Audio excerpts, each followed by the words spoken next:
Truck चालकानं अचानक break दाबल्यानं दुधाचा टँकर त्या ट्रकवर आदळला। त्यामध्ये टँकर चालक गंभीर जखमी झालाय, तर टँकरच्या पुढील बाजूचा चक्काचूर झाला। त्यानंतर एका पाठोपाठ 3 ट्रक, एक टेम्पो अशा 5 वाहनांचा अपघात झाला। पुणे बेंगलोर महामार्गावरील किणीजवळ शनिवारी सायंकाळी हा विचित्र अपघात झाला। पुणे बेंगलोर महामार्गावर किणीजवळच्या एका वळणावरील उतारावर पुण्याच्या दिशेनं जाणाऱ्या ट्रकनं अचानक ब्रेक लावला। त्यामुळे पाठीमागून येणारा दूध टँकर त्या ट्रकवर आदळला। या अपघातात टँकरच्या पुढील बाजूचा चक्काचूर झाला आणि चालक गंभीर जखमी झाला।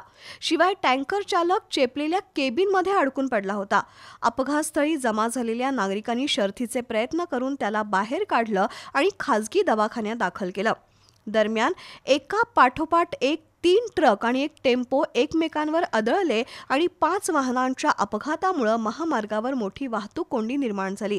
शनिवारी सायंकाळी 7 ते रात्री 8:30 पर्यंत वाहनांच्या सुमारे 2 किलोमीटर रांगा लागल्या होत्या।